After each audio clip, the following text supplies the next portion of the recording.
"Nak, kenapa menangis? Apa masakannya tidak enak?" "Ibu, dia gadis itu." Assalamualaikum sahabat 1000 kisah nyata. Bayangkan, seorang gadis miskin dari desa kecil di Indonesia harus meninggalkan keluarganya demi bekerja di negeri orang. Setiap hari ia berjuang di dapur rumah majikan Arab yang megah, tanpa tahu bahwa takdir sedang menulis kisah yang luar biasa. Sampai suatu malam, ketika tuan muda keluarga itu mencicipi masakannya, ia tiba-tiba berhenti makan, menatap kosong, dan air matanya jatuh. Apa sebenarnya yang terjadi di balik sepiring telur sederhana itu?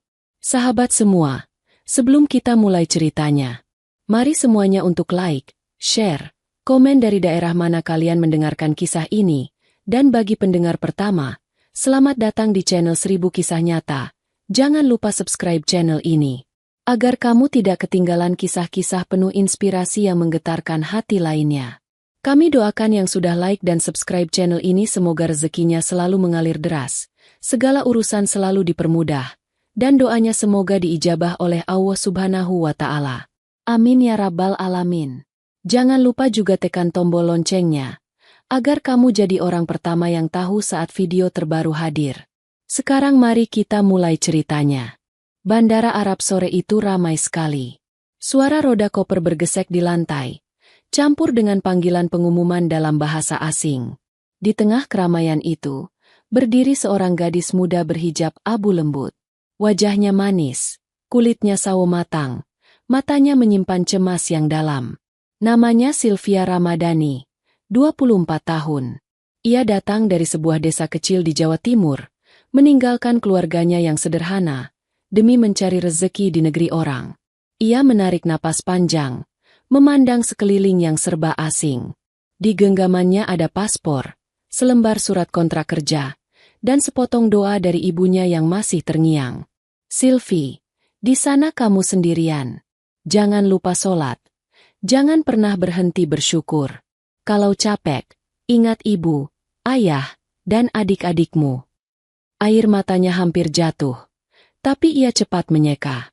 Ia tidak ingin terlihat lemah. Pesan itu jadi pegangan sejak pesawat meninggalkan tanah air. Begitu keluar dari area kedatangan, Sylvia melihat seorang wanita berabaya biru tua menunggunya sambil membawa papan nama. "Sylvia Ramadhani?" tanya wanita itu ramah. "Iya, saya," jawabnya lirih. Wanita itu adalah petugas agen tenaga kerja, yang kemudian mengantar Sylvia menuju mobil putih besar. Dari balik jendela, Sylvia memandangi jalanan luas yang dikelilingi pohon kurma dan gedung tinggi menjulang. Ia kagum, tapi juga takut. Semuanya tampak megah, terlalu jauh dari kehidupan kampungnya yang sederhana. Di perjalanan, ia teringat rumahnya di desa. Ibu yang tiap pagi mencuci pakaian tetangga meski sering batuk, ayah yang bekerja di sawah orang lain, dan dua adiknya yang masih sekolah dengan seragam bekas. Sylvia berjanji dalam hati, "Aku harus kuat. Aku kesini bukan untuk diriku sendiri, tapi untuk mereka." Setelah 1 jam perjalanan, mobil berhenti di depan rumah besar berpagar besi tinggi. Halamannya luas, lampu taman berjejer rapi, dan udara sekitar berbau wangi bunga mawar. Sylvia menatap kagum. Inilah tempat ia akan bekerja. Pintu besar terbuka. Seorang wanita parubaya asal Indonesia menyambutnya dengan senyum hangat. "Kamu pasti Sylvie, ya?" "Saya Bu Yani," katanya ramah. Sylvia langsung menunduk sopan. "Iya, Bu. Mohon bimbingannya." Bu Yani memeluk bahunya sebentar, lalu mengajak masuk. Lantai marmer putih berkilau, dinding rumah dihiasi kaligrafi emas, dan udara di dalam rumah terasa sejuk. "Majikan di sini baik, kamu tidak perlu takut," ucap Bu Yani sambil berjalan. Mereka suami istri parubaya, punya 1 anak laki-laki, tapi jarang di rumah. "Besok baru kamu mulai kerja. Malam ini istirahat saja." Sylvia mengangguk. Ia diantar ke kamar kecil di sisi timur rumah. Tempat tidur rapi, ada lemari, kipas angin, dan jendela menghadap taman. Bagi Sylvia, kamar itu terasa mewah sekali. Ia mengucap pelan, "Alhamdulillah, terima kasih ya Allah." Malam itu, sebelum tidur, Sylvia menatap langit dari jendela. Ia membayangkan ibu, ayah, dan adik-adiknya. Hatinya perih, tapi juga hangat. Ia berjanji, tidak akan pulang dengan tangan kosong. Hari-hari pertama terasa berat. Ia harus bangun sebelum subuh, menyiapkan teh, membersihkan dapur, mencuci piring, dan membantu Bu Yani memasak. Tapi ia tidak pernah mengeluh. Bu Yani mengamati diam-diam. Gadis baru ini cepat belajar, sopan, dan tangannya cekatan. Ia tidak banyak bicara, tapi selalu tersenyum. "Sylvie, kamu pintar masak ya?" tanya Bu Yani suatu pagi saat melihatnya membuat sambal. Sylvia tertawa kecil. "Cuma masakan kampung, Bu. Dulu sering bantu ibu di dapur." Bu Yani mengangguk. Masakan kampung itu justru enak kalau dimasak dari hati. Setiap sore, Sylvia menatap matahari turun dari jendela dapur sambil menyiapkan bahan makan malam. Ada saat-saat ia ingin menangis karena rindu rumah. Tapi begitu mengingat tujuan kedatangannya, ia menahan diri dan kembali bekerja. Hari berganti minggu. Sylvia sudah hafal kebiasaan majikan. Tuan Fadil dan istrinya Nyonya Huda, pasangan dermawan dan lembut, selalu pulang menjelang malam. Mereka jarang marah. Bahkan beberapa kali memuji kebersihan rumah setelah Sylvia ikut bekerja. Namun selama 3 minggu di sana, Sylvia belum pernah bertemu dengan putra mereka yang katanya bekerja di luar kota. Ia tak menaruh penasaran, hanya pernah mendengar dari Bu Yani. Anaknya baik, tapi sibuk. Kalau datang, biasanya tiba-tiba. Sylvia hanya mengangguk waktu itu. Ia pikir, semua anak orang kaya memang begitu. Hidupnya sibuk dan sulit dijangkau. Hari itu, sudah 3 minggu Sylvia bekerja. Sore terasa tenang. Bu Yani sedang menyetrika di ruang belakang, dan Sylvia di dapur memasak makan malam. Ia menyiapkan beberapa hidangan Arab sesuai catatan majikan. Tapi entah mengapa sore itu ia ingin menambah satu masakan kecil, telur rebus bumbu merah. Resep sederhana dari kampungnya, yang dulu sering dimasak ibunya untuk lauk nasi hangat. Saat menumis bumbu merah, ia bersenandung pelan. Suara lembutnya mengalun di sela denting sendok. Ia membaca sholawat, menenangkan hati yang lelah. Ia tidak tahu bahwa dari arah pintu dapur, seseorang baru saja masuk dan berhenti melangkah. Seorang pria muda tinggi berkulit cerah, mengenakan kemeja putih rapi, berdiri terpaku. Wajahnya tampan tapi lelah. Ia baru pulang dari luar negeri setelah sekian bulan. Namanya Salim Fadil, putra tunggal keluarga itu. Langkahnya berhenti karena mendengar suara sholawat yang begitu lembut. Suara itu, seolah pernah ia dengar bertahun-tahun lalu. Tapi kapan? Di mana? Ia tidak ingat. Salim menatap ke dalam dapur. Seorang gadis muda dengan celemek coklat, berhijab rapi, sedang mengaduk masakan sambil tersenyum kecil. Gerakannya tenang, tapi auranya menenangkan. Bukan Bu Yani. Jelas bukan. Ia memandangi gadis itu beberapa detik tanpa bergerak. Ada sesuatu di dadanya yang bergetar. Rasa yang tidak bisa dijelaskan. Lalu ia menarik napas panjang dan naik ke kamarnya tanpa berkata apapun. Sementara di bawah, Sylvia selesai memasak. Ia menata semua makanan di troli, termasuk telur bumbu merah yang warnanya memerah indah, mengilap karena minyak dan bumbu. Aroma harum menyebar ke seluruh ruang makan. Bu Yani datang sambil tersenyum. "Sylvie, ini wangi sekali. Kamu masak apa?" "Telur balado, Bu. Masakan kampung. Semoga majikan suka." "Ah, rasanya pasti enak," jawab Bu Yani sambil mencicip sedikit. Pedasnya pas, manisnya lembut. Tak lama, terdengar suara mobil berhenti di halaman. Bu Yani menepuk bahu Sylvia. "Ayo, majikan datang." Sylvia menunduk. Tangannya gemetar kecil. Ini pertama kalinya ia menyajikan hasil masakan sendiri langsung ke meja makan keluarga Arab itu. Ia berdoa pelan dalam hati, semoga tidak mengecewakan. Ia tidak tahu bahwa malam ini, sepiring telur balado sederhana itu akan menjadi awal dari kisah besar yang mengubah hidupnya. Dan seseorang yang telah lama kehilangan jejak kenangan masa lalunya. Malam turun perlahan, menyelimuti rumah keluarga Fadil dengan cahaya kuning hangat dari lampu gantung kristal. Di ruang makan besar, meja panjang berlapis taplak putih sudah tertata rapi. Aroma rempah menyebar lembut dari dapur, membuat suasana menjadi tenang dan nyaman. Sylvia berdiri di tepi ruangan bersama Bu Yani, menunduk sopan saat Tuan Fadil dan Nyonya Huda memasuki ruangan. Keduanya tampak lelah, tapi wajah mereka tetap ramah. Masya Allah, makan malamnya terlihat enak sekali malam ini, ucap Nyonya Huda sambil tersenyum. Terima kasih, Madam, jawab Bu Yani sopan. Ini dimasak oleh Sylvia. Nyonya Huda menatap ke arah Sylvia yang menunduk dalam. Kau bekerja dengan baik selama 3 minggu ini, katanya lembut. Semoga kau betah di sini. Sylvia terkejut, lalu menjawab pelan.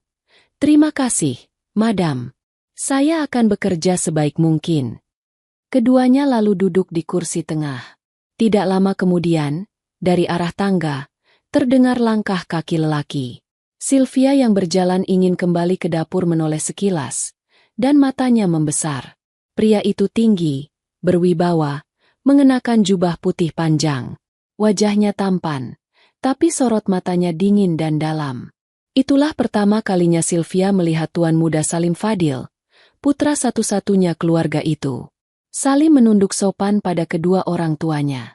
Assalamualaikum, Ayah, Ibu. Waalaikumsalam, anakku. Akhirnya kamu pulang juga, jawab Tuan Fadil bahagia. Ayah dan Ibu kangen padamu, tambah Nyonya Huda sambil menepuk kursinya. Ayo duduk, kita makan malam bersama. Salim tersenyum tipis. Ia duduk di hadapan kedua orang tuanya. Suasana makan malam itu terasa hangat, penuh cerita tentang pekerjaan, bisnis, dan kabar keluarga. Tapi di tengah semua itu, pandangan Salim sesekali melirik ke arah meja makan. Di sana, di antara hidangan-hidangan Arab seperti kapsa dan hummus, ada satu piring yang tampak berbeda. Telur rebus utuh berlumur bumbu merah mengilap. Ia menatapnya lama. Ini, masakan siapa? Telur yang dibumbui merah ini? Tanyanya pelan. Bu Yani menjawab sopan. Itu dibuat oleh Sylvia, Tuan. Masakan kampung dari Indonesia. Ia bilang itu hidangan sederhana yang biasa ia masak di rumahnya. Oh begitu, ucap Nyonya Huda tersenyum. Kami sengaja biarkan dia menambah satu hidangan khas negaranya agar tidak kangen kampung. Salim tidak menanggapi. Ia mengambil satu telur dengan sendok, memotong sedikit, lalu memasukkannya ke mulut. Sekejap, waktu seperti berhenti. Bumbu merah itu terasa tidak asing. Gurihnya, pedasnya, dan sedikit manisnya menyatu dengan cara yang membuat dadanya bergetar. Ia menelan perlahan, tapi matanya mulai berubah. Ada sesuatu dalam rasa itu, sesuatu yang membuat kepalanya seperti diseret ke masa lalu yang lama sekali ia kubur. Rasa ini, gumamnya pelan. Ayah dan ibunya menoleh. Kenapa, Nak? Salim menggeleng cepat. Tidak apa-apa, Ayah. Hanya, aku merasa pernah makan ini. Ia mencicipinya sekali lagi. Rasanya pedas, gurih, manis, tapi ada sesuatu yang lain. Rasa yang familiar. Salim mengernyit. Ia menatap piring itu lama, lalu menatap ibunya. Ibu, siapa yang masak ini? Tanyanya pelan. Nyonya Huda menatap suaminya sebentar. Mungkin Bu Yani. Namun Salim menggeleng cepat. Tidak, ini bukan masakan Bu Yani. Aku pernah makan masakan beliau, dan rasanya tidak seperti ini. Ia menatap bumbu merah itu lagi, seolah mencari sesuatu di dalamnya. Rasa itu membawa ingatannya ke masa yang sangat jauh. Ia menarik napas pelan, lalu berkata lirih. Rasa ini, aku pernah mencicipinya 10 tahun lalu. Tuan Fadil mengerutkan kening. 10 tahun lalu? Di mana, Nak? Salim tidak langsung menjawab. Ia hanya menatap sendoknya. Entahlah, Yah, tapi aku tidak mungkin lupa.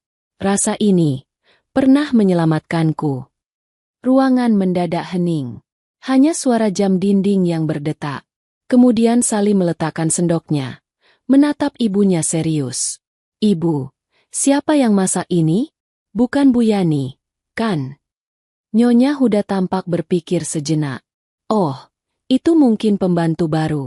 Gadis dari Indonesia. Namanya Sylvia. Pengganti Bu Yani nanti kalau kontraknya habis. Salim terdiam sejenak. Matanya membesar. Sylvia? Suaranya nyaris berbisik. Tuan Fadil tersenyum. Kenapa? Nak? Kau ingin memujinya karena masakannya enak. Namun Salim menggeleng pelan. Suaranya bergetar. Tidak, ayah. Aku ingin menemuinya. Nyonya Huda menatap heran. Sekarang? Salim mengangguk. Iya, sekarang. Nyonya Huda menoleh ke arah Bu Yani yang berdiri di sisi ruangan. Bu Yani, tolong panggil Sylvia ke sini. Baik, Madam. Beberapa detik kemudian, pintu dapur terbuka perlahan. Seorang gadis berhijab rapi melangkah masuk. Wajahnya bersih dan sopan, dengan senyum gugup di bibirnya. Ia menunduk dalam. Sylvia, ini putra kami, Salim, kata Nyonya Huda lembut. Sylvia menatap sekilas, lalu cepat menunduk lagi. Selamat malam, Tuan Muda. Namun Salim justru membeku. Sendok di tangannya jatuh ke meja tanpa suara. Matanya memerah. Nafasnya tercekat. Ia berdiri perlahan, menatap gadis itu tanpa berkedip. Ibu, suaranya serak. Dia gadis itu. Semua orang menatap bingung. Salim melangkah satu langkah maju. Dia, gadis yang menyelamatkanku 10 tahun lalu. Ruangan langsung hening. Bahkan kipas langit-langit seolah berhenti berputar. Nyonya Huda menatap tak percaya. Menyelamatkanmu? Maksudmu apa, Nak? Salim tak menjawab. Ia masih menatap Sylvia dengan mata berkaca-kaca. Sylvia sendiri tampak bingung. Maaf, Tuan, saya rasa Anda keliru. Kita belum pernah bertemu. Tapi Salim menggeleng. Air matanya menetes. Tidak mungkin aku salah. Aku ingat matamu, dan suara itu. Kau gadis kecil yang menarikku dari sungai waktu itu. Kau yang menolongku. Sylvia membeku. Ingatan yang nyaris hilang tiba-tiba kembali. Sungai, arus deras, teriakan minta tolong, dan seorang pemuda asing yang hampir tenggelam. Ia terdiam, menatap Salim dengan mata lebar. Nyonya Huda memegang bahu anaknya. Salim, apa benar ini gadisnya? Salim mengangguk pelan. Iya, Ibu. 10 tahun aku mencarinya. Aku pikir dia sudah hilang. Tapi Allah mempertemukanku lagi malam ini. Lewat sepiring telur bumbu merah. Air mata menetes dari kedua mata Nyonya Huda. Sementara Sylvia menunduk dalam, tak mampu berkata apa-apa. Ia hanya bisa menatap bumbu merah yang tersisa di meja makan. Masakan sederhana yang tanpa ia sadari telah membuka kembali kisah lama yang selama ini tertidur di hati seseorang. Dan malam itu, di ruang makan keluarga Arab yang megah, dua hati yang pernah terhubung oleh kejadian di tepi sungai kecil Indonesia, bertemu kembali dalam takdir yang tak bisa dijelaskan dengan kata-kata. Malam itu, setelah makan malam yang penuh haru, rumah besar itu perlahan sunyi. Angin gurun berhembus lembut melewati sela jendela, membawa aroma tanah dan debu. Tapi di dalam hati dua orang yang baru saja bertemu kembali, suasana tak sepi. Justru ramai oleh kenangan yang tiba-tiba bangkit setelah 10 tahun terpendam. Sylvia belum benar-benar paham apa yang baru saja terjadi. Ia masih berdiri di dapur, gemetar, dengan piring di tangan. Matanya berair, dadanya sesak. Ia mengingat wajah tuan muda yang tadi hampir menangis saat melihatnya. Ia tidak tahu kenapa lelaki itu menyebutnya sebagai penyelamat. Sementara di ruang kerjanya, Salim duduk diam di kursi. Pikirannya berlari jauh ke masa lalu. Ia menatap secangkir teh di depannya, tapi yang ia lihat bukan lagi meja marmer mewah, melainkan lumpur sungai, air deras, dan tangan kecil yang menolongnya keluar dari kematian. 10 tahun lalu. Kala itu Salim masih berusia 20 tahun. Ia baru lulus kuliah dan memutuskan berlibur ke Indonesia bersama dua temannya. Bukan ke kota besar, bukan ke Bali, melainkan ke sebuah desa kecil di Jawa Timur. Ia ingin melihat kehidupan pedesaan, sawah, dan sungai yang katanya indah dan tenang. Hari itu cuacanya panas, tapi air sungai tampak jernih. Salim dan teman-temannya berenang, tertawa, hingga tiba-tiba langkahnya terpeleset. Arus air yang deras menyeretnya begitu cepat. Ia berteriak minta tolong, tapi teman-temannya panik. Air masuk ke mulut, dadanya sakit, penglihatannya mulai gelap. Ia ingat tubuhnya terombang-ambing di air yang berputar, hingga sebuah tangan kecil menarik bajunya dari arah tepi. "Mas, pegang tanganku." Suara itu nyaring, panik, tapi penuh keberanian. Ia sempat menatap wajah gadis itu, masih remaja, mungkin 14 tahun, tubuhnya kurus, rambutnya basah, dan matanya bulat berani. Dengan sekuat tenaga gadis itu menyeretnya ke tepi, sampai akhirnya keduanya jatuh tersungkur di lumpur. Napas Salim terengah. Gadis itu juga terbatuk hebat, tapi tetap memastikan ia selamat. "Mas, jangan ke sungai dalam lagi, arusnya kuat," katanya sambil memeras ujung bajunya. Salim menatap gadis itu lama. "Terima kasih. Kalau bukan kamu, aku mungkin sudah tenggelam." Gadis itu tersenyum malu. "Tidak apa, Mas. Di kampung saya, bantu orang itu kebaikan. Lagian, Mas tamu di sini, masa saya biarkan hanyut?" Salim tertawa kecil, tapi dadanya masih sesak. Ia bertanya namanya. "Namaku Sylvia," jawab gadis itu polos. "Saya tinggal di ujung desa, di rumah bambu dekat sawah. Kalau Mas mau istirahat, ikut saja ke rumah. Ibu saya bisa buatkan teh." Salim mengangguk. Ia terlalu lemah untuk menolak. Mereka berjalan menyusuri jalan setapak di pinggir sawah. Angin sore berhembus, dan suara jangkrik mulai terdengar. Rumah gadis itu kecil, berdinding anyaman bambu, dengan dapur kayu di belakang. Dari dalam, tercium bau wangi tumisan bumbu. "Ibu, ada tamu," seru Sylvia. Seorang wanita tua keluar sambil mengelap tangan dengan kain lusuh.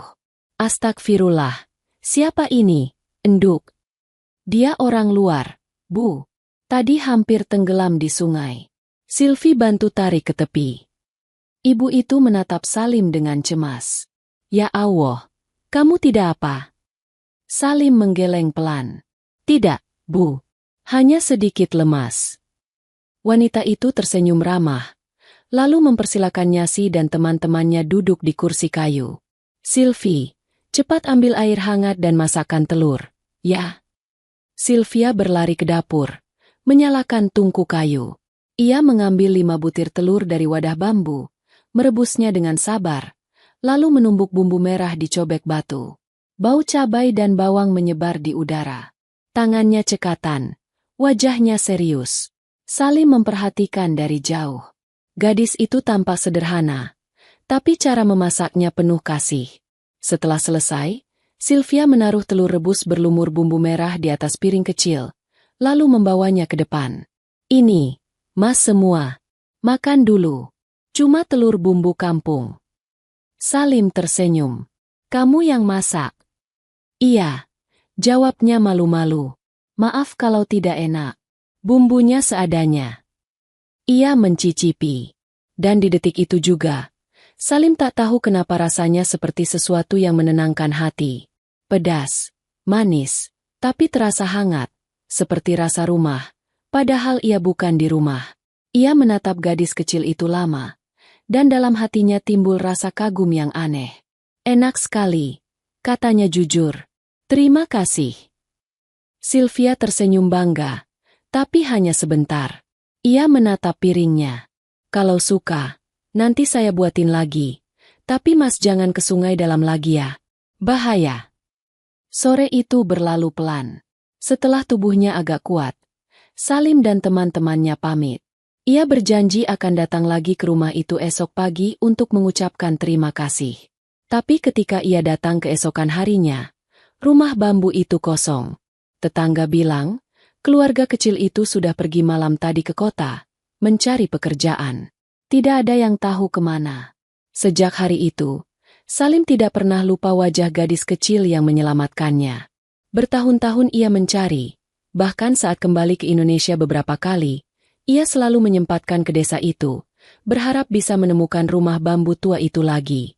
Tapi tak pernah berhasil. Hingga malam ini, 10 tahun kemudian, rasa telur bumbu merah itu membawanya kembali ke masa lalu. Di dapur, Sylvia duduk termenung di kursinya. Ia mulai mengingat potongan-potongan kejadian yang sama. Seorang pria asing yang hampir tenggelam, wajah panik, suara deras air, dan masakan telur yang ia buat untuknya. Air matanya menetes. Ia baru sadar bahwa tuan muda yang tadi menatapnya penuh haru itu bukan orang asing. Dialah lelaki yang dulu pernah ia selamatkan di sungai itu. "Allah," bisiknya pelan. "Jadi, dia Tuan Salim." Ia menutup wajah dengan kedua tangannya. Hatinya gemetar. Dunia terasa berputar. Ia tak menyangka takdir akan mempertemukan mereka kembali, di tempat sejauh ini, dengan cara yang sesederhana sepiring telur bumbu merah. Sementara itu, di kamar atas, Salim masih duduk di ranjang, menatap langit-langit kamar. Dadanya masih berdebar. Ia merasa bersyukur sekaligus bingung. 10 tahun lalu, gadis kecil itu menyelamatkan nyawanya tanpa mengharap apapun. Dan kini, ia menemukan gadis itu lagi dalam keadaan bekerja jauh dari rumah demi keluarganya. Ia menatap keluar jendela. Lampu dapur di bawah masih menyala samar. "Sylvia," gumamnya pelan. "Kau menolongku dulu. Sekarang, biar aku yang menjaga hidupmu." Dan malam itu, dua jiwa yang dulu bertemu di tepi sungai kecil di Indonesia, kembali dipertemukan di tanah Arab, dengan rasa yang sama, tapi hati yang jauh lebih dewasa. Takdir memutar mereka jauh hanya untuk satu alasan, agar keduanya saling menemukan kembali, di waktu yang paling tepat. Pagi di rumah keluarga Fadil dimulai dengan suara burung dara di taman dan aroma roti panggang dari dapur. Sinar matahari menembus kaca besar, jatuh tepat di atas meja makan. Bu Yani menatap peralatan dengan teliti, sementara Sylvia berdiri di sisi dapur. Diam, pikirannya masih dipenuhi kejadian tadi malam. Ia belum bisa tenang. Setiap kali menutup mata, wajah tuan muda Salim terbayang jelas. Tatapan matanya yang berkaca-kaca, suaranya yang bergetar ketika berkata bahwa dirinya adalah gadis yang menyelamatkannya. Sylvia memegangi dadanya. Hatinya berdebar, tapi bukan karena takut. Ia bingung. "Sylvie, kamu kenapa?" tanya Bu Yani sambil tersenyum kecil. Sylvia tersentak, lalu menggeleng cepat. "Tidak, Bu. Cuma kurang tidur." "Ah, jangan dipendam ya. Kalau ada yang kamu pikirkan, ceritakan saja." Di rumah besar seperti ini, rasa sepi bisa jadi musuh paling berat. Sylvia mengangguk, tapi tetap diam. Ia tahu, apa yang ada di pikirannya bukan hal yang mudah diceritakan. Dari lantai atas, Salim turun perlahan. Pagi ini ia tidak seperti biasanya.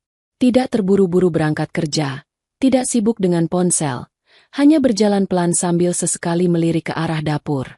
Ia ingin memastikan bahwa gadis itu nyata, bukan sekadar mimpi. Saat matanya menangkap sosok Sylvia yang sedang menyiapkan sarapan, langkahnya berhenti. Ada ketenangan aneh yang ia rasakan. Gadis itu tampak sederhana, tapi di balik kesederhanaannya ada kekuatan yang membuat siapapun sulit memalingkan pandangan. Bu Yani yang melihatnya langsung memberi salam sopan.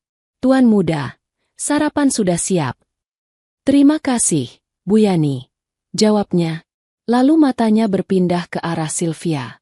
"Dan, kamu, Sylvia, bukan?" Sylvia menunduk pelan. "Iya, Tuan." Salim menarik kursi dan duduk. Ia mencoba bersikap biasa, tapi senyumnya terlalu jelas menahan sesuatu. "Masakan kemarin luar biasa," katanya akhirnya. "Rasa telur itu mengingatkanku pada sesuatu yang sangat berharga." Sylvia menggenggam tangannya sendiri. "Saya senang kalau Tuan menyukainya." Suasana hening sejenak. Hanya terdengar suara detik jam dan sendok yang beradu. Salim menatapnya, lalu berkata dengan suara lebih lembut. "Sylvia, kamu benar-benar tidak mengingat aku." Sylvia menelan ludah. "Maaf, Tuan. Saya memang pernah menolong seseorang di sungai dulu, tapi saya tidak tahu siapa dia." Salim tersenyum kecil. Itu sudah cukup. Aku tidak akan melupakanmu lagi, Sylvia. Kata-kata itu membuat jantung Sylvia berdebar keras. Ia tidak tahu harus berkata apa. Jadi ia hanya menunduk semakin dalam, menahan air mata yang tiba-tiba ingin keluar. Bu Yani yang berdiri di dekat pintu ikut tersenyum haru. Ia tidak tahu cerita apa yang menghubungkan keduanya. Tapi dari cara Salim memandang gadis itu, ia tahu, ada sesuatu yang lebih dari sekadar rasa terima kasih. Hari-hari berikutnya berubah. Salim mulai sering berada di rumah.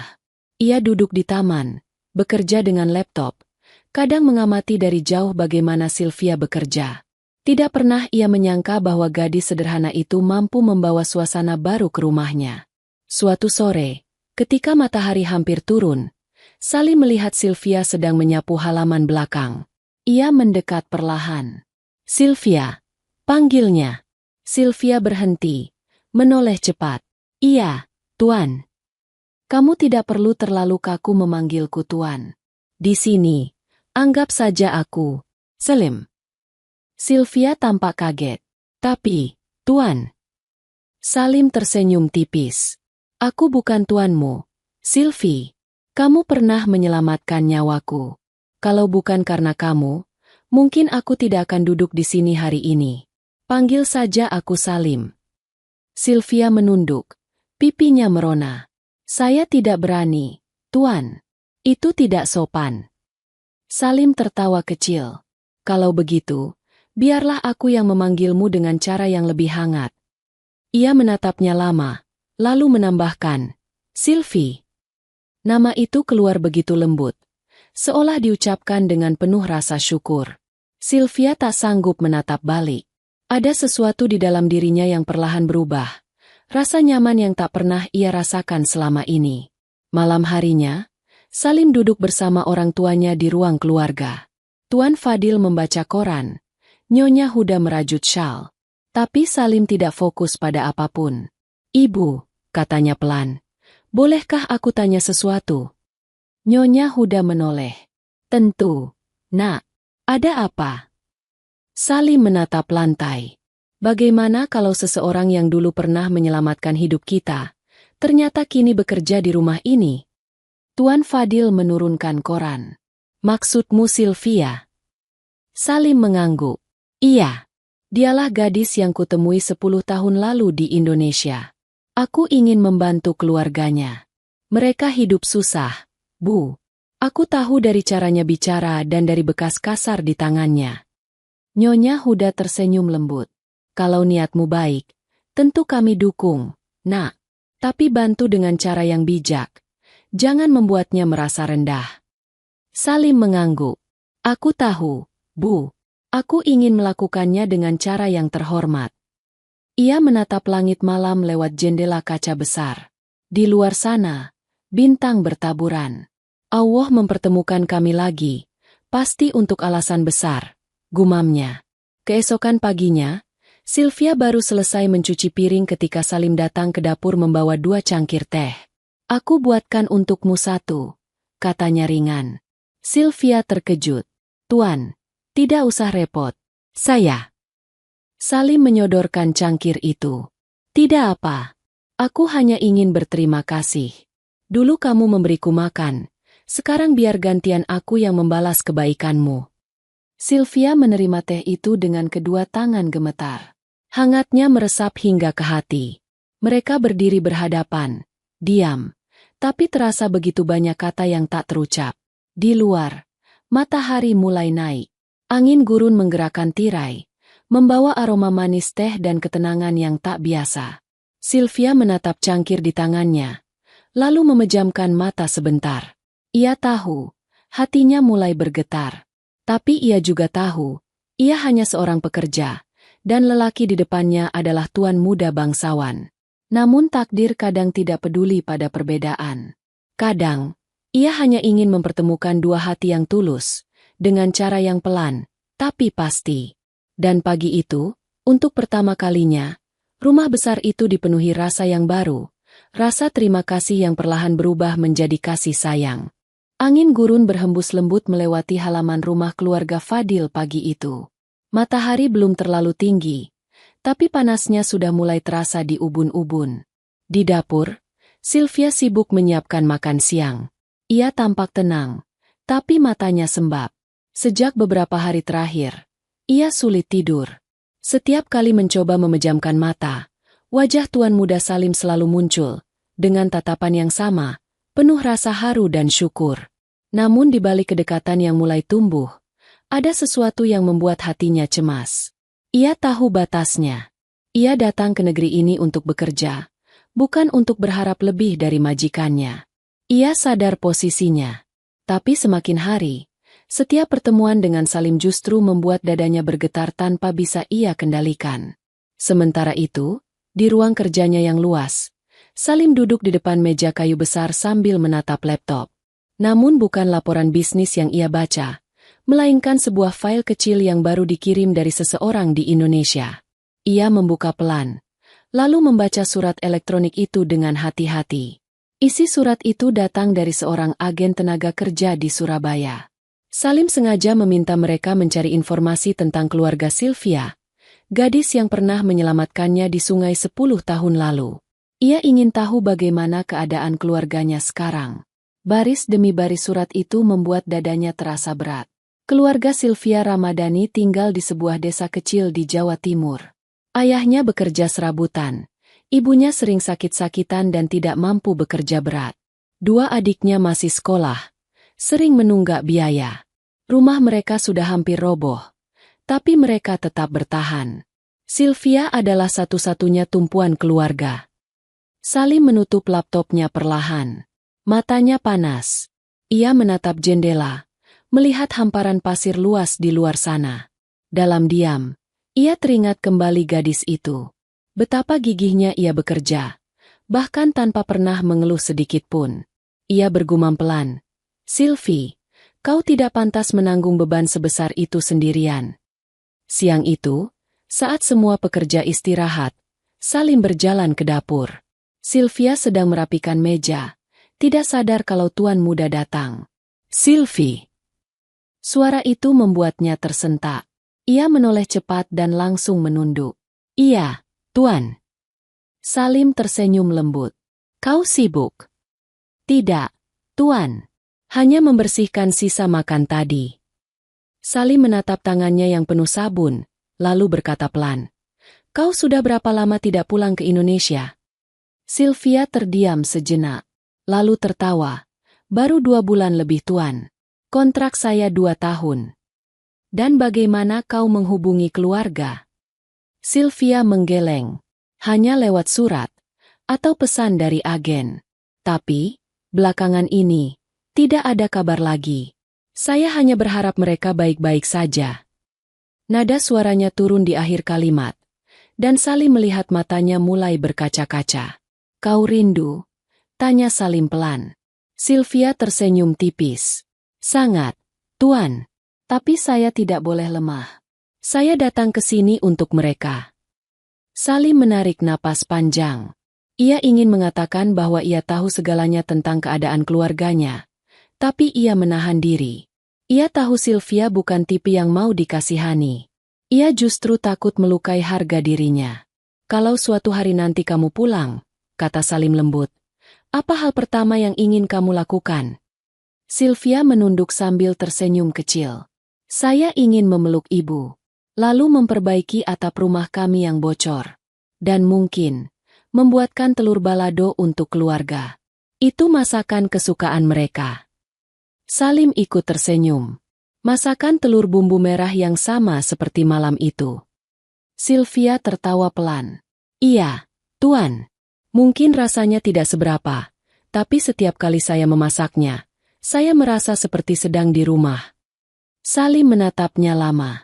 Ia melihat kesederhanaan itu bukan sebagai kelemahan, tapi kekuatan.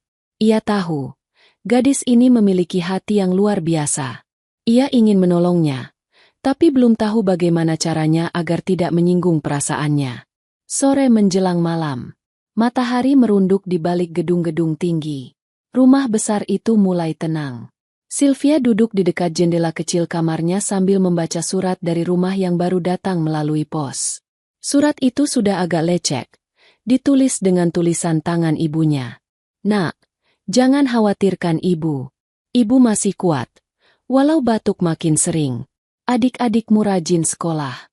Kami semua rindu padamu. Jangan sakit, ya. Kalau capek, berhentilah sebentar. Ibu selalu doakan kamu tiap malam." Air mata Sylvia menetes satu-satu di atas kertas itu. Ia menutup mulut, berusaha tidak menangis keras. Lalu ia menatap langit-langit dan berbisik, "Ya Allah, lindungi mereka. Beri aku umur panjang supaya bisa membuat mereka bahagia." Namun di luar kamar itu, tanpa ia sadari, Salim berdiri tak jauh, memegang sebuah amplop besar berisi surat balasan yang belum sempat ia berikan. Ia sengaja datang untuk menyampaikan sesuatu, tapi begitu mendengar suara lirih tangis dari dalam, ia berhenti. Ia menatap pintu kamar Sylvia, menahan napas.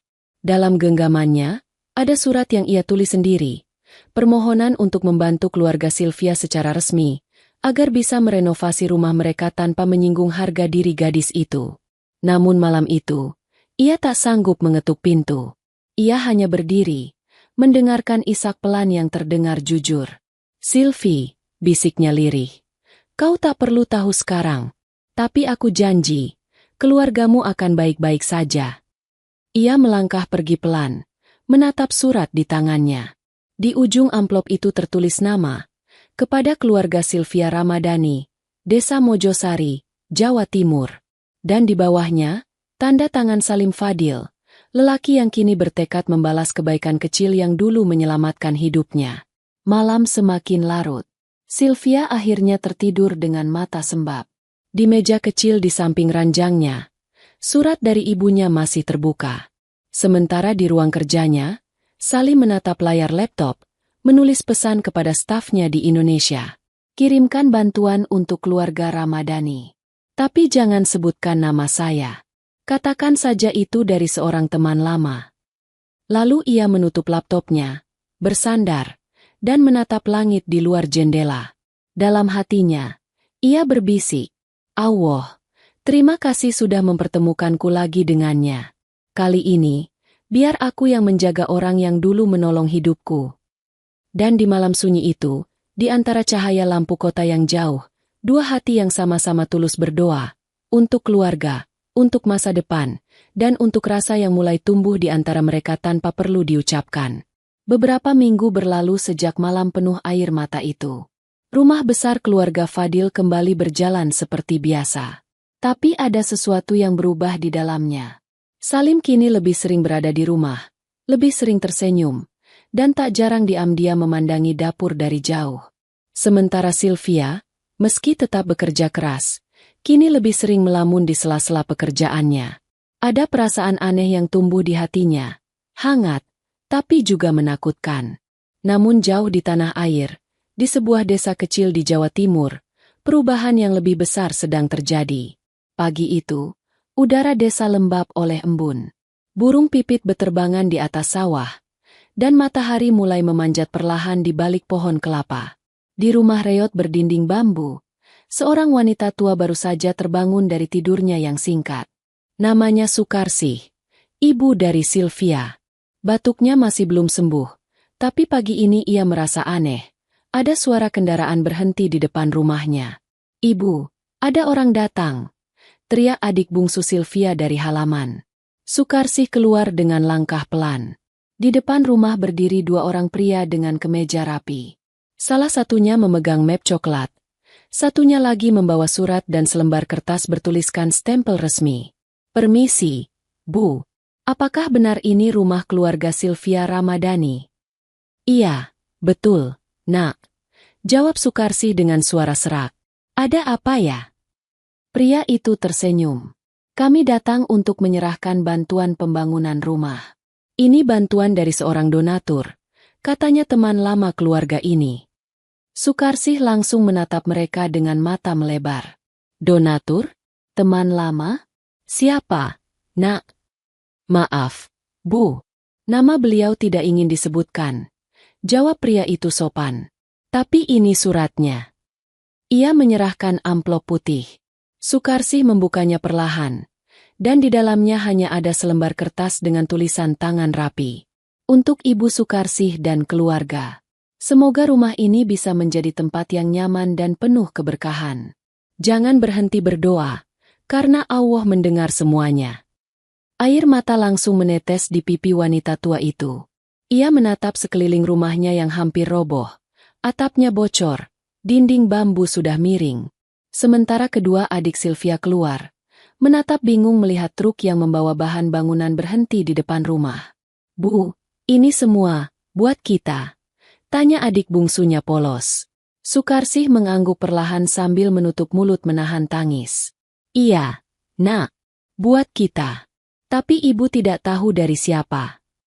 Salah satu pria berkata pelan, "Pekerja kami akan mulai memperbaiki rumah besok pagi, Bu. Semua sudah diatur." Sukarsih mengusap air matanya. "Nak, tolong, kalau ketemu orang yang bantu kami ini, sampaikan terima kasih ibu, ya.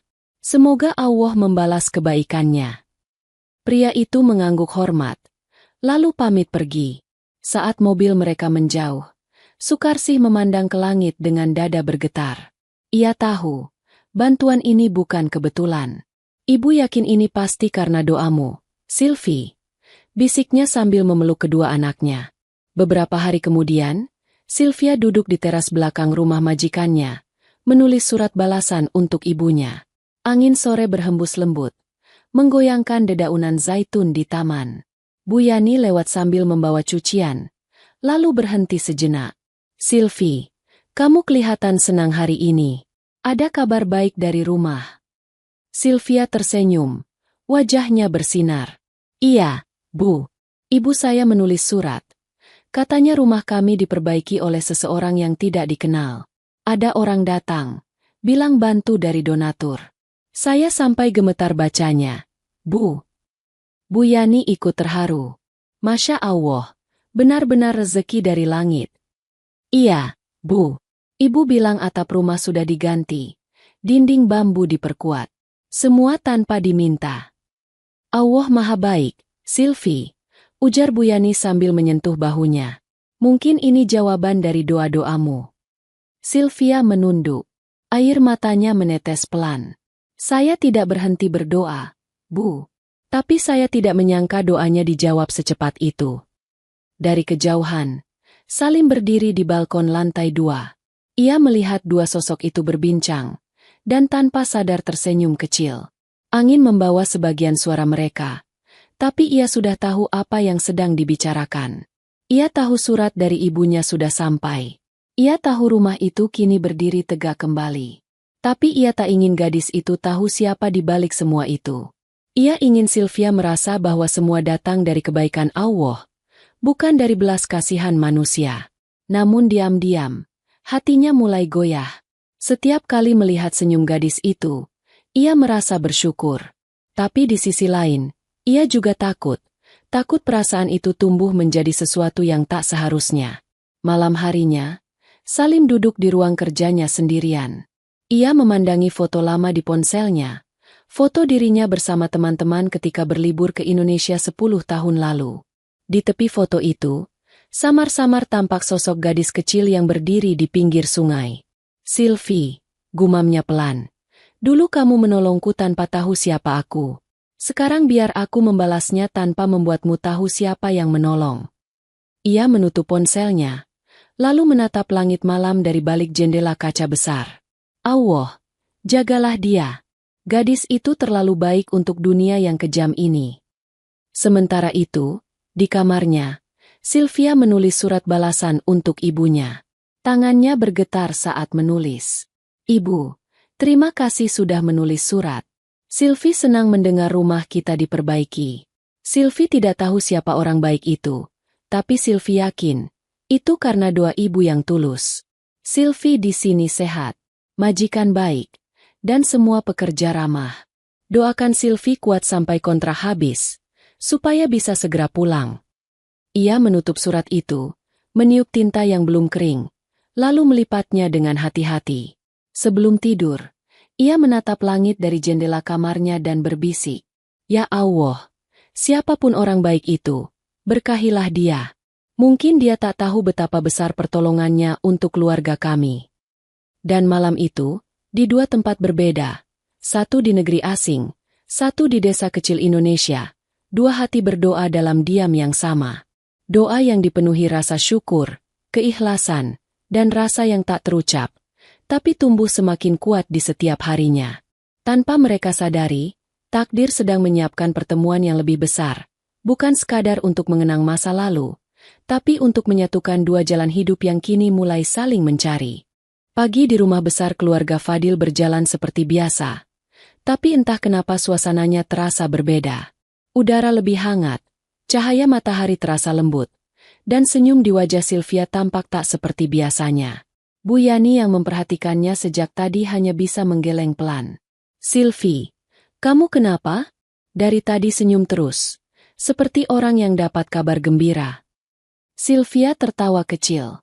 "Entahlah, Bu, hati saya rasanya ringan. Mungkin karena surat dari rumah kemarin." "Ah, benar juga," kata Bu Yani tersenyum. "Lihatlah, kalau hati ikhlas, doa bisa menembus langit. Sekarang tinggal kamu jaga kesehatan saja." "Enduk." "Iya, Bu." Sambil melanjutkan pekerjaannya, Sylvia tidak sadar kalau dari arah balkon atas, Salim sedang memperhatikannya diam-diam. Lelaki itu menatap lama gadis berhijab itu yang sibuk mengelap meja sambil bersenandung kecil. Suara lembut itu terdengar seperti nyanyian masa lalu yang membuat dadanya bergetar. Ia tidak tahu bagaimana harus menjelaskan perasaan ini. Awalnya ia hanya ingin berterima kasih, tapi kini setiap kali melihat gadis itu, hatinya berdebar tanpa alasan. Setiap langkah Sylvia di dapur terasa seperti irama yang menenangkan. Sore itu, Salim pulang lebih awal dari biasanya. Ia membawa 2 kotak kecil di tangannya. Begitu masuk, ia melihat Sylvia sedang menata bunga di vas dekat ruang tamu. "Sylvie," panggilnya pelan. Sylvia menoleh, sedikit terkejut. "Tuan sudah pulang." Salim tersenyum. "Iya, aku beli sesuatu di jalan tadi. Ini untukmu dan Bu Yani." Ia menyerahkan kotak itu. Di dalamnya ada 2 pasang sepatu baru, sederhana tapi cantik. Sylvia menatapnya tak percaya. "Tuan, ini terlalu bagus. Tidak seharusnya saya." "Tolong jangan menolak," potong Salim cepat tapi lembut. "Kamu sudah bekerja dengan baik. Anggap saja ini hadiah kecil." Sylvia menunduk. Kedua tangannya gemetar saat menerima kotak itu. "Terima kasih, Tuan. Tapi saya benar-benar tidak tahu harus berkata apa." "Tidak perlu berkata apapun. Senyummu saja sudah cukup." Ucapan itu membuat jantung Sylvia berdegup lebih cepat. Ia mencoba tersenyum, tapi pipinya memerah. Bu Yani yang baru datang dari arah dapur menatap mereka berdua sambil tertawa kecil. "Masya Allah, kalau begini terus rumah ini bisa lebih hangat dari biasanya." Sylvia menunduk dalam. Sementara Salim hanya tersenyum malu. Malamnya, ketika semua pekerja sudah istirahat, Salim masih duduk di taman belakang. Di tangannya ada foto lama yang sudah mulai pudar. Foto dirinya di tepi sungai 10 tahun lalu. Ia mengusapnya pelan sambil mengingat wajah gadis kecil yang menolongnya kala itu. "Sylvie kecil," gumamnya. "Sekarang kau di sini, di depan mataku lagi. Tapi kenapa rasanya aku justru takut kehilanganmu sekali lagi?" Langit di atasnya cerah, penuh bintang. Ia menatapnya lama, lalu tersenyum tipis. "Allah, kalau memang dia takdirku, jangan biarkan aku melewatinya tanpa keberanian." Keesokan paginya, Salim datang ke dapur saat Sylvia sedang menyiapkan sarapan. "Sylvie," panggilnya dari pintu. Sylvia menoleh cepat. "Selamat pagi, Tuan. Aku ingin bicara sebentar. Ada waktu?" Sylvia menatapnya heran, tapi mengangguk. "Tentu, Tuan. Ada apa?" Salim menatap sekeliling dapur sejenak. "Aku ingin tahu, apa kamu bahagia di sini?" Pertanyaan itu membuat Sylvia terdiam. Ia menatap lantai, lalu menjawab pelan. "Saya bersyukur, Tuan. Majikan baik. Rumah ini nyaman. Tapi, kadang rindu rumah masih sering datang." Rindu pada siapa? Ibu saya, Tuan. Juga adik-adik saya. Mereka alasan saya bekerja di sini. Salim mengangguk. Ia melihat mata gadis itu berkaca-kaca. Ia tahu, di balik ketegarannya, Sylvia menyimpan rindu yang besar. Sylvie, katanya lembut, kalau aku bilang, kamu bisa pulang sebentar, apa kamu mau? Sylvia menatapnya kaget. Pulang? Tapi kontrak saya masih panjang, Tuan. Aku bisa mengatur izinnya. Kau sudah bekerja dengan baik. Tidak salah kalau pulang sejenak untuk melihat keluargamu. Air mata langsung menggenang di mata Sylvia. Ia menutup mulut menahan isak. Tuan, saya tidak tahu harus berkata apa. Saya takut melanggar aturan. Tidak ada yang salah, Sylvie. Aku hanya ingin kau bahagia. Kalimat itu keluar begitu jujur. Salim sadar, suaranya sedikit bergetar. Tapi ia tidak menariknya kembali. Sylvia menunduk, meneteskan air mata pelan. Tuan terlalu baik pada saya. Semoga Allah membalas semua kebaikan Tuan. Salim tersenyum. Jangan panggil aku Tuan kalau kita bicara seperti ini. Panggil saja namaku, Salim. Sylvia menggeleng cepat. Saya tidak berani. Tapi aku ingin mendengar suaramu memanggil namaku. Sekali saja. Hening. Hanya suara detik jam dapur yang terdengar. Sylvia menatap wajahnya, lalu pelan-pelan berkata, hampir berbisik, Mas Salim. Nama itu keluar lembut, tapi bagi Salim terasa seperti doa yang menenangkan. Ia tersenyum lega, lalu berkata pelan, terima kasih. Hari itu terasa berbeda. Semua pekerjaan terasa lebih ringan, dan waktu berjalan lebih cepat. Menjelang malam, Salim duduk di ruang tamu bersama orang tuanya. Ia menceritakan niatnya mengizinkan Sylvia pulang sebentar untuk menjenguk keluarganya. Tuan Fadil mengangguk setuju. Itu keputusan yang baik. Anak itu pekerja keras. Sudah pantas dapat waktu untuk keluarganya. Nyonya Huda tersenyum hangat. Dan aku senang melihatmu bahagia. Nak, sejak gadis itu datang, rumah ini terasa hidup kembali. Salim hanya tersenyum, tapi hatinya penuh rasa syukur. Ia tahu, rasa yang tumbuh ini bukan sekadar kasihan. Ini rasa yang datang dari kekaguman dan hormat. Malam itu, di kamarnya, Sylvia berdoa lama sekali. Ia bersujud dengan air mata mengalir pelan di pipinya. Ya Allah, aku tidak tahu harus bagaimana membalas semua kebaikan ini. Aku hanya seorang gadis kecil dari kampung. Tapi engkau mempertemukanku dengan orang-orang baik yang tidak pernah aku duga. Ketika ia membuka mata, di luar jendela bulan tampak bundar penuh. Ia menatapnya lama, lalu tersenyum pelan. Ia belum tahu bahwa dalam waktu dekat, perjalanannya pulang ke tanah air akan membawa kejutan besar, bukan hanya bagi keluarganya, tapi juga bagi dirinya dan Salim. Karena cinta yang tumbuh di antara mereka bukan sekadar rasa kagum, melainkan bagian dari rencana Allah yang lebih indah daripada apapun yang bisa mereka duga. Hari yang ditunggu akhirnya tiba. Pagi itu, udara gurun terasa lebih sejuk dari biasanya. Langit biru bersih tanpa awan, dan burung merpati beterbangan di atas kubah rumah besar keluarga Fadil. Di dapur, Sylvia berdiri dengan wajah haru. Hari ini ia akan pulang sementara waktu ke Indonesia. Hanya 2 minggu, tapi baginya, itu seperti hadiah paling besar dalam hidupnya. Bu Yani menatapnya dengan mata basah. Sylvie, kamu benar-benar pulang? Sylvia mengangguk. Iya, Bu. Tuan Salim yang mengatur semuanya. Katanya izin sudah keluar. Masya Allah, dia anak baik, ucap Bu Yani pelan. Tapi jangan lupa, di kampung nanti jangan terlalu banyak bekerja. Nikmati waktu bersama keluargamu. Sylvia tertawa kecil. Iya, Bu. Saya akan peluk ibu dan adik-adik sampai puas. Sementara itu, di ruang depan, Salim berbicara dengan orang tuanya. Sudah kuatur semuanya. Ayah, tiket, izin kerja, bahkan sopir yang akan mengantarnya ke bandara. Tuan Fadil menepuk bahu anaknya. Baik sekali hatimu. Nak, gadis itu pasti bahagia sekali bisa pulang. Nyonya Huda menatap lembut. Kau tampak berubah, Salim. Lebih tenang. Mungkin karena gadis itu. Salim hanya tersenyum kecil, tidak menyangkal.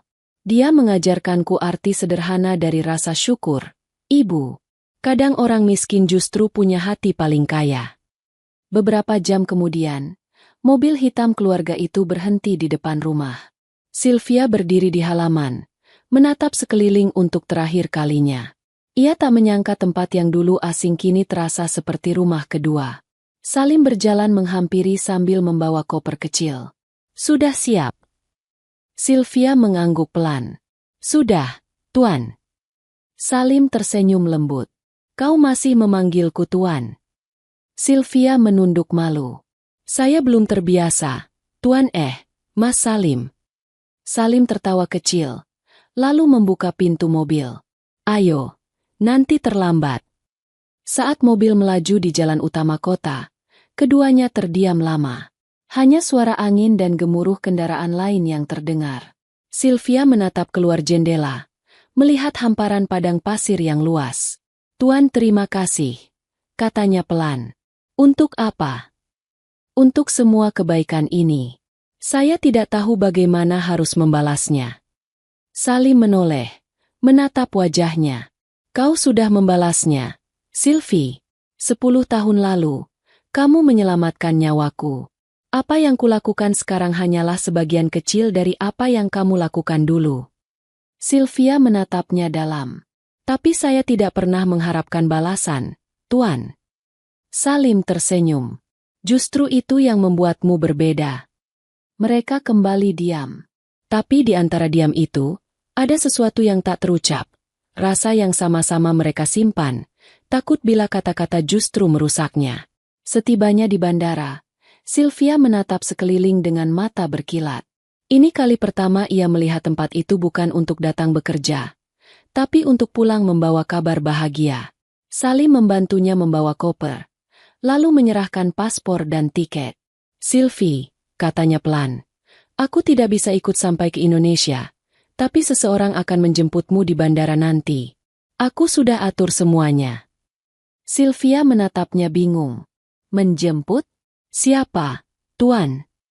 Salim hanya tersenyum samar. Nanti kau tahu sendiri. Ia menunduk sebentar, lalu menatap gadis itu sekali lagi. Hati-hati di jalan. Dan, sampaikan salamku untuk ibumu. Sylvia mengangguk, menahan air mata. Saya akan sampaikan, Tuan. Salim menahan napas. Ia ingin mengatakan sesuatu lagi, tapi lidahnya keluh. Hanya matanya yang berbicara, menatap lama, seolah takut kehilangan. Sebelum berbalik, Sylvia sempat berkata pelan, terima kasih untuk segalanya, Salim. Semoga Allah selalu menjaga Tuan. Lalu ia berjalan menuju area keberangkatan, tanpa tahu bahwa pria yang ia tinggalkan berdiri mematung dengan perasaan yang sulit dijelaskan. 13 jam kemudian, di Bandara Juanda Surabaya, Sylvia melangkah keluar dengan langkah berat tapi bahagia. Udara lembab Indonesia menyapa kulitnya, dan aroma tanah basah membuat hatinya luluh. Ia mencari-cari sosok yang disebut Salim akan menjemputnya. Tapi tak ada orang yang ia kenal. Sampai akhirnya, dari kejauhan, ia melihat sebuah mobil hitam berhenti, dan seorang pria berjas keluar dari dalam. Sylvia Ramadhani. Tanya pria itu ramah. Iya, saya. Saya dikirim oleh Tuan Salim. Mari, saya antar ke rumah ibu Anda. Sylvia tertegun. Jadi, Tuan Salim benar-benar menyiapkan semuanya. Betul, Nona, jawab pria itu sambil tersenyum. Beliau ingin memastikan Anda tiba dengan selamat. Perjalanan menuju desa memakan waktu beberapa jam. Sylvia menatap pemandangan sawah, pepohonan, dan langit yang mulai gelap. Setiap kilometer terasa seperti kenangan yang kembali. Ia menggenggam tangannya erat, menahan air mata yang nyaris jatuh. Sore menjelang malam, mobil berhenti di depan rumah yang kini tampak baru. Catnya cerah, dindingnya kokoh, dan atapnya tak lagi bocor.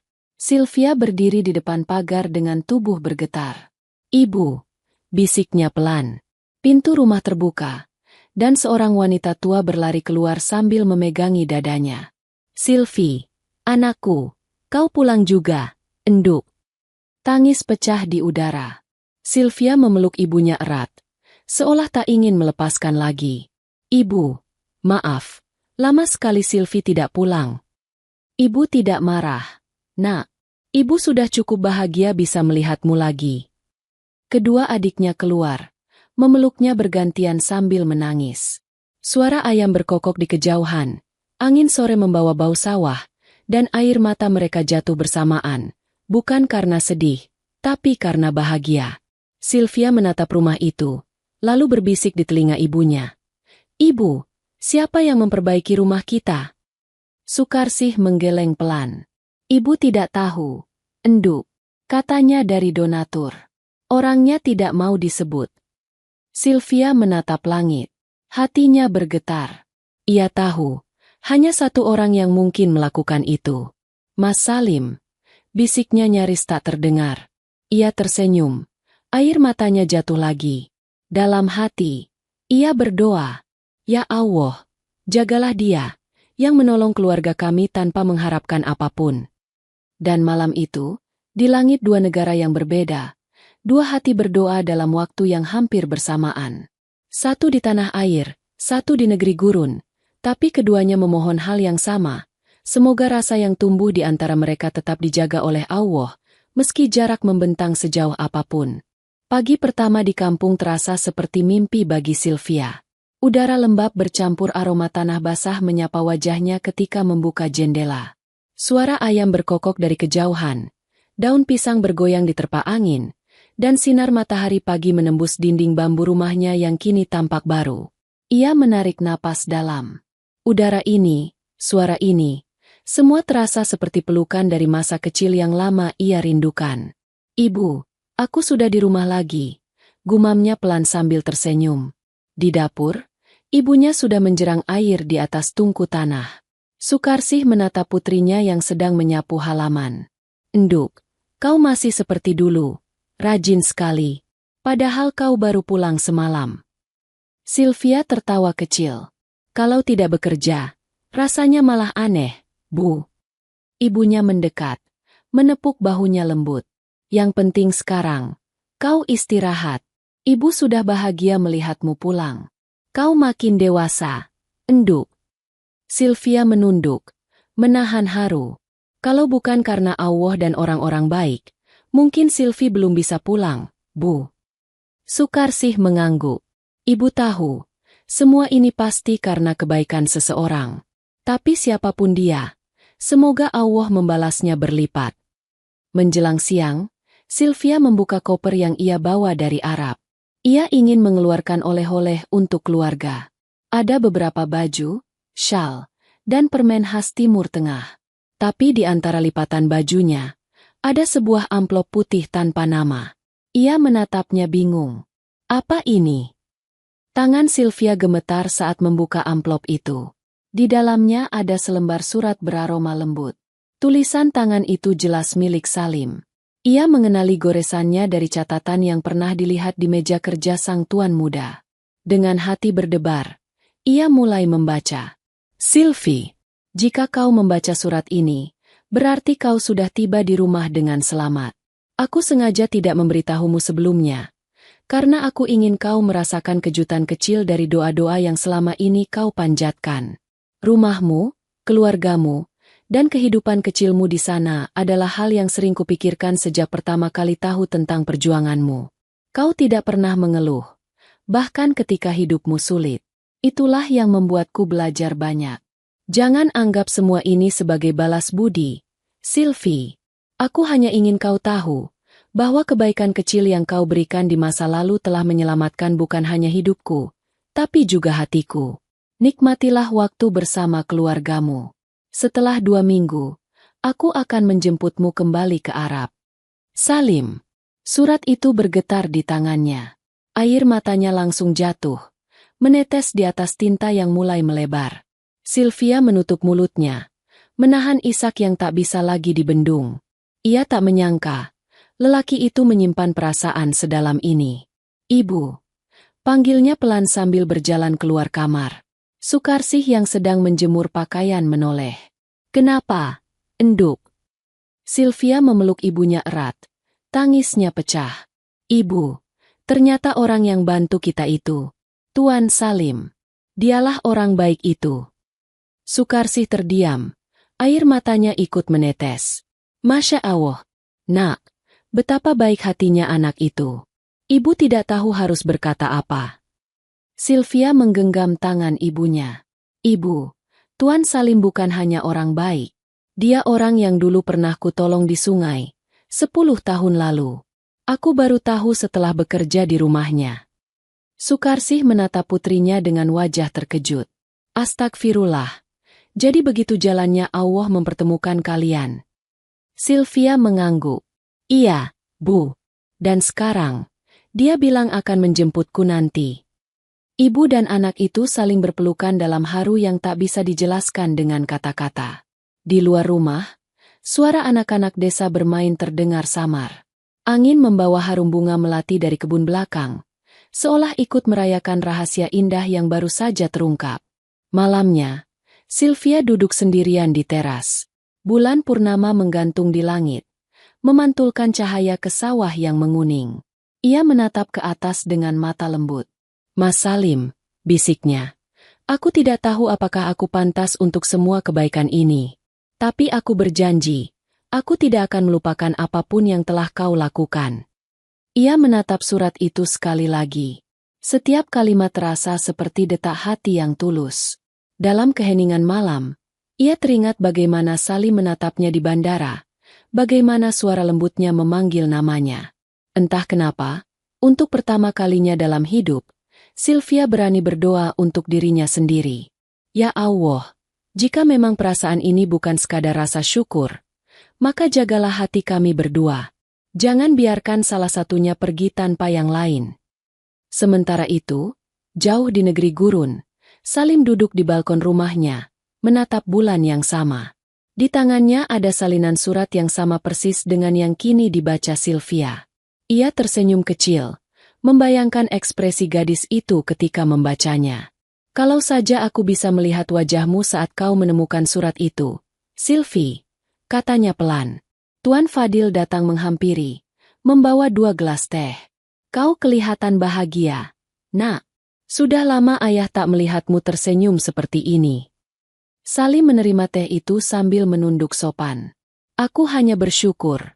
Ayah, rasanya hidupku baru saja menemukan maknanya lagi. Apakah karena gadis itu? Tanya ayahnya dengan nada lembut. Salim tersenyum. Iya, ayah. Karena dia, aku belajar bahwa kebaikan kecil bisa mengubah jalan hidup seseorang. Tuan Fadil menepuk bahu anaknya. Kalau begitu, jagalah gadis itu baik-baik, Nak. Tapi tunggu waktu yang tepat. Jangan terburu-buru. Semua yang datang dari Allah pasti punya waktunya sendiri. Salim mengangguk. Aku tahu, ayah. Aku akan menunggunya. Malam itu, keduanya menatap langit yang sama. Satu di kampung hijau di Indonesia, satu di gurun pasir yang sunyi di Arab. Bulan bersinar tenang, seolah menjadi saksi dua hati yang kini saling merindukan tanpa janji, tapi dengan keyakinan yang sama, bahwa cinta yang tulus tidak pernah salah waktu, hanya menunggu izin dari Allah untuk bersatu. Pagi itu udara kampung terasa sejuk. Angin membawa aroma padi muda yang mulai menguning. Di kejauhan, suara ayam berkokok bersahutan dengan tawa anak-anak kecil yang berlarian di jalan tanah. Di teras rumah barunya yang kini kokoh, Sylvia duduk bersama ibunya, menikmati teh hangat sambil memandangi langit. Sudah 2 minggu sejak kepulangannya. Waktu berjalan cepat, tapi perasaan di hatinya tumbuh pelan, hangat dan tak terlukiskan. Ia sering membaca ulang surat dari Salim, setiap kali rindunya datang. Kalimat dalam surat itu seolah menenangkan hatinya, membuatnya yakin bahwa di ujung cerita hidupnya, ada seseorang yang tulus menunggu.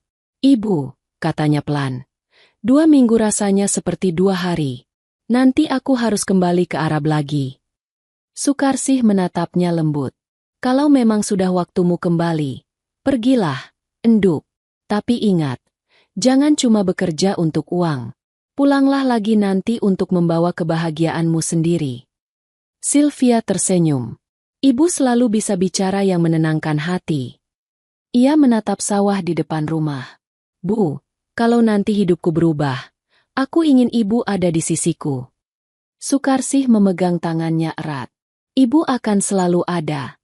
Nak, mau kau di tanah air atau di negeri orang, doa ibu tak akan pernah jauh. Siang hari itu, suara kendaraan berhenti di depan rumah. Debu jalanan naik perlahan. Sylvia berdiri di depan pintu, menyipitkan mata. Sebuah mobil hitam berhenti, dan dari dalamnya keluar sosok yang sangat ia kenal. Pria tinggi berkulit cerah, mengenakan kemeja putih sederhana dan celana panjang krem. Senyumnya menenangkan, dan matanya menatap lurus ke arahnya. Sylvia menutup mulutnya. Air matanya langsung jatuh. Mas Salim. Salim berjalan mendekat. Ia menatap rumah itu, menatap wanita tua di teras, lalu memandang Sylvia dengan tatapan yang tak lagi seperti tuan muda kepada pembantunya.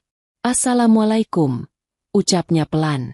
Waalaikumsalam, jawab Sylvia dengan suara bergetar. Sukarsih berdiri, ikut menatap dengan mata berkaca-kaca. Salim menunduk hormat di depannya. Ibu Sukarsih, perkenalkan, saya Salim Fadil.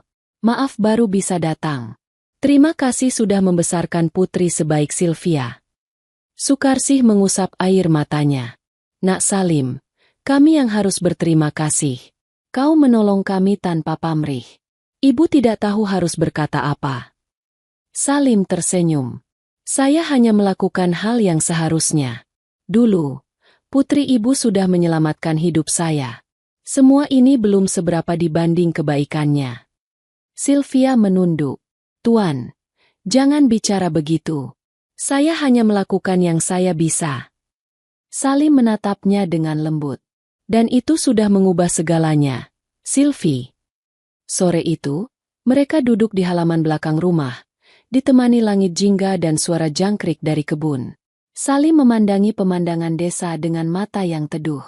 Tempat ini tenang sekali, katanya.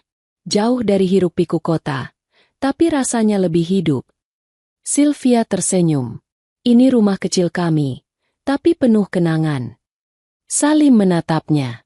Dan sekarang penuh doa juga. Hening beberapa saat. Angin sore mengibaskan ujung jilbab Sylvia. Lalu, dengan suara pelan tapi mantap, Salim berkata, Sylvie, aku datang bukan hanya untuk menjemputmu kembali bekerja. Aku datang untuk menjemput masa depan kita. Sylvia menatapnya terkejut. Tuan, apa maksudnya? Salim tersenyum. Aku sudah berbicara dengan ayah dan ibu. Mereka setuju dengan keputusanku. Aku ingin melamarmu, Sylvie. Bukan karena rasa kasihan, bukan karena utang budi. Tapi karena aku tahu, hanya kamu yang bisa membuat hidupku berarti. Air mata langsung mengalir di pipi Sylvia. Ia menutup mulut.